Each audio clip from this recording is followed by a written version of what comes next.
Hi yes, నేను Sahasra. Welcome to our channel. ఇవాళ గుంటూరు కారం సినిమా రివ్యూ చెప్పడానికి మనతో పాటు ఉన్నారు ప్రముఖ ఫిలిం క్రిటిక్ హేమసుందర గారు. సినిమా రిలీజ్ అయింది, 4 షోలు అయితే ఆల్రెడీ పడ్డాయి. మరి ఆ సినిమా ఎలా ఉంది, ఏంటి విశేషాలన్నీ కూడా ఆయనతో మాట్లాడదాం. నమస్తే సార్. నమస్తే అమ్మా. సార్, గుంటూరు కారం మీద చాలా ఎక్స్పెక్టేషన్స్ అయితే చాలా మందికి ఉండే, ముఖ్యంగా మహేష్ బాబు ఫ్యాన్స్కి ఎప్పటి నుంచి ఒక మాస్ సినిమా వస్తుందని ఎదురు చూస్తున్నారు. మరి సినిమా అనుకున్నంత ఫలితాన్ని ఇచ్చిందంటారా? అంటే ఒక మాటలో మనం తేల్చేయడం కన్నా అసలు సినిమా కథ ఏంటి, అసలు గుంటూరు మిర్చి అంటే ఎందుకు పెట్టారు, గుంటూరు కారం అని ఎందుకు పెట్టారు, ఇలాంటివన్నీ ఉంటాయి. ఇది సినిమా చూస్తేనేమో ఆ మిరపకాయలు తప్పితే మనకి ఎక్కడ కారం కనపడలా. అవునా?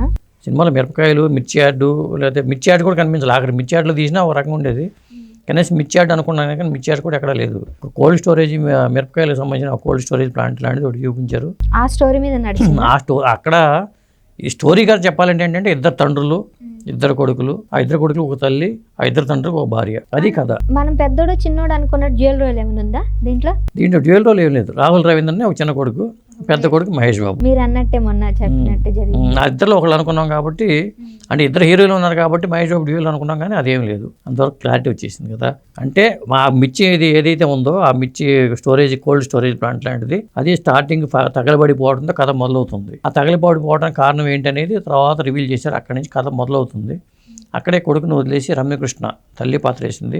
మీ పిల్లలు ఇంటర్మీడియట్ మరియు ఎంసెట్ చదువుతూ సబ్జెక్ట్స్ లో కన్ఫ్యూజ్ అవుతున్నారా? కాన్ఫిడెన్స్ లెవెల్ తక్కువగా ఉందా? రిపీటెడ్ మిస్టేక్స్ చేస్తున్నారా? అయితే మీకోసమే ఉంది Rise app. 1 lakh question bank, performance analysis, online classes by experts, ఇంకా మరెన్నో ఫీచర్స్ తో మీ ముందుకొచ్చింది Rise the perfect guide. Description లో ఉన్న లింకును ఉపయోగించి సబ్స్క్రైబ్ అవ్వండి. కొడుకు అంటే మహేష్ బాబు, రమణ అనే పాత్ర.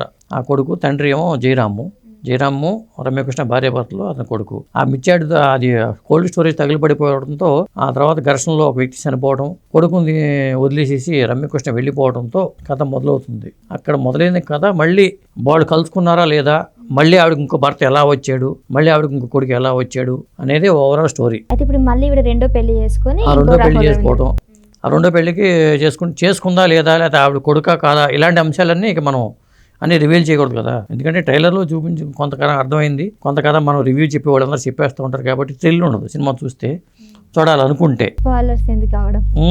అది ఓకే. సో మీరు చూసారు కదా, మీకేమనిపించింది? సినిమా ఏదైనా ఇంతకు ముందు లాగానే మోనోటోగా వచ్చిందా, కొత్తదనం ఏమైనా కనిపించింది? త్రివిక్రమ్ తన ప్యాటర్న్ నుంచి బయటపడాలనిపిస్తుంది నాకు. ప్రతి సినిమాని ఒకే టైప్లో అయితే అత్తగారు చూపిస్తాడు, అయితే అమ్మని చూపిస్తాడు, ఇట్లాంటి ఫ్యామిలీ డ్రామాలకు ఎక్కువ ఇంపార్టెన్స్ ఇస్తుంది. అంటే ఆయన చదివిన సాంఘిక నవలల ప్రభావం ఏమో కానీ ఫ్యామిలీ కథలకి, ఫ్యామిలీ వాటికి పెరిగిపోయి ఆ దాంట్లో నుంచి బయట రాలేకపోతుందనే అనిపించింది నాకు. కథాపరంగా చూసుకుంటే మనకి అత్తారింటి దారికి తీసుకున్నా, అలవైకుంఠపురంలో తీసుకున్నా, ఇప్పుడు ఈ సినిమా తీసుకున్నా, గుంటూరు కారం సినిమా టైటిల్ అయితే కారంగానే ఉంది కానీ దాంట్లో అంశాల కారంగా మసాలా ఉంది కానీ అది జనాలకి ఆ మసాలా కూడా పడాలి కదా. మనకేమవుతుందంటే మసాలా ఎక్కువైనా కూడా ఎసిడిటీ ఫామ్ అవుతుంది. ఇప్పుడు అట్లాగే ఎసిడిటీ ఫామ్ అయ్యేలాగా అనిపించింది ఈ సినిమా అయితే చూస్తే. అంటే ఆ ప్యాటర్న్ నుంచి త్రివిక్రమ్ బయటపడాలి. ఇంకొకటి, త్రివిక్రమ్ మాటల మాంత్రికుడు అంటారు. మాటల మాంత్రికుడు కానీ సందర్భానుచితంగా మాటలు ఉండాలి. ఒకటి, ఆ మాటలతో మంత్రజాలంతో కేవలం సినిమా నడిపేద్దాం అనుకుంటే కూడా కుదరదు. అది కూడా మనకి ప్రూవ్ అవుతుంది. ఇప్పుడు కేవలం మాటల మాంత్రికుడు అయిన మాత్రాన మాటలతో నడిపించచ్చు కథ అనుకోవడం కూడా కుదరదు. ఏదో ఫ్యామిలీ డ్రామా ఎమోషన్స్తో కూడా క్యారీ చేయడం కుదరదు. అంటే ఫ్యామిలీ డ్రామా ఉంది, ఎమోషన్స్ ఉన్నాయి, యాక్షన్ సన్నివేశాలు ఉన్నాయి. మరి ఎందుకు ఈ సినిమా గురించి దీని ఫైనల్ జడ్జిమెంట్ చెప్పాలి కాబట్టి చెప్తున్నాను. అంటే దీంట్లో ఫ్యామిలీ ఎమోషన్స్ అన్నీ బాగానే ఉన్నాయి, కానీ ఎక్కడో ఏదో మిస్ అయిన భావన. నేను విన్నది ఏంటంటే లాస్ట్ టైం కూడా వ్యవసాయానికి సంబంధించిన స్టోరీ ఎంచుకున్నారు మహేష్ బాబు, మళ్ళీ ఇది కూడా సేమ్ అదే ప్యాటర్న్ లో ఉంటుంది. ఇంకా సేమ్ మొనోటో టైప్ లో ఉండడం వల్ల కూడా అంతగా ఆడియన్స్కి ఎక్కలేదని అన్నారు. అది నిజమేనా? మొనాటనే కాదు, ఇక్కడ మహేష్ బాబు పాత్ర వరకు ఆయన తన వంతు పాత్ర 100% న్యాయం చేసాడు, అంతవరకు ఓకే.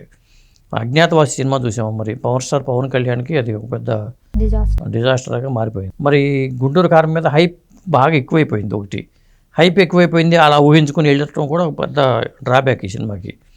దాంతో పాటల పరంగా చూసుకుంటే ఆ కుర్చీ మడత పెట్టి సాంగ్ ఉంది కదా, తప్పించి మిగతా విషయాల్లో ఎక్కడ పసకం పట్టలేదు.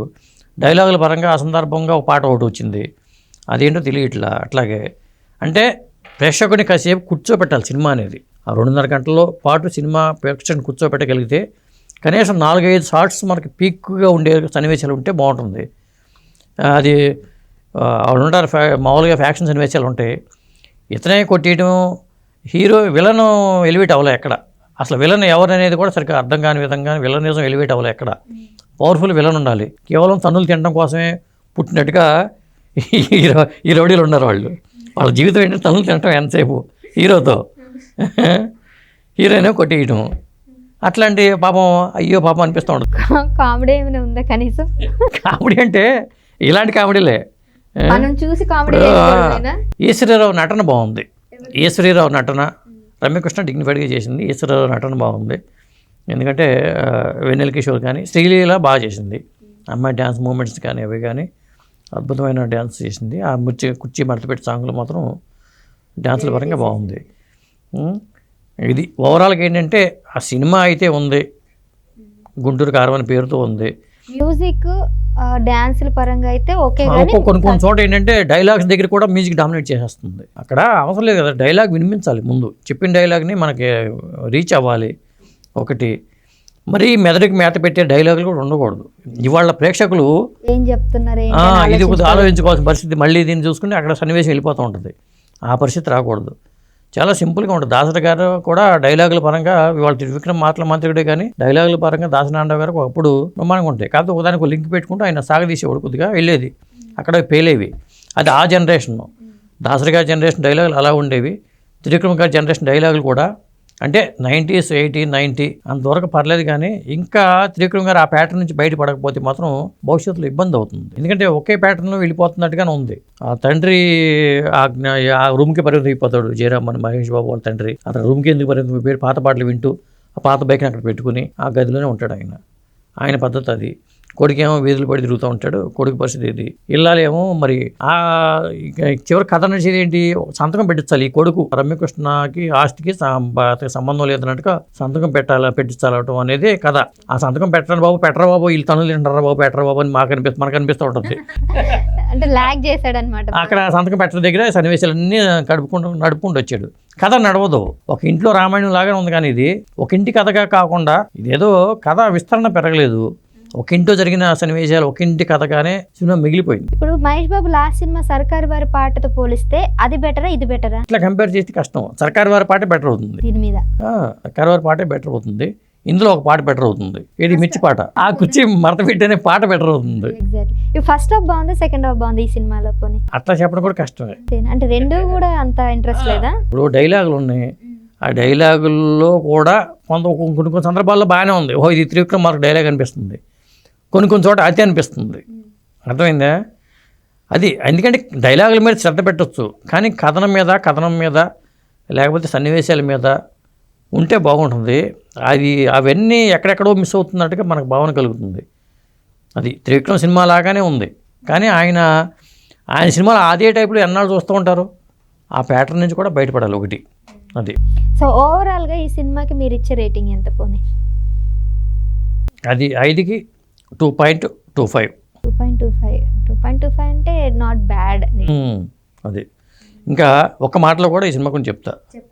గుంటూరు కారం అని పెట్టారు కదా, ఇది ప్రేక్షకుల కళల్లో కారం అని చెప్పచ్చు. ఈ టైటిల్ కూడా బాగుంది కదా. కావాలని కాళ్ళలో కారం తెచ్చుకోవాలంటే ఉల్లిపాయలు కట్ చేస్తే ఎట్లా ఉంటుందో మీరు ఇప్పుడు మీరు అంటే కళ్ళలో కారం అంటే నెగిటివ్గా తీసుకోవచ్చు, పాజిటివ్గా తీసుకోవచ్చు కదా. ఎందుకంటే అంటే మరి కళ్ళలో కారం కన్నీళ్ళు వస్తున్నాయంటే ఆ సినిమాలో కూడా ఏడుపు అనేవి అట్లాగే ఏడుపు వస్తుంది వెన్నెల కిషోర్కి.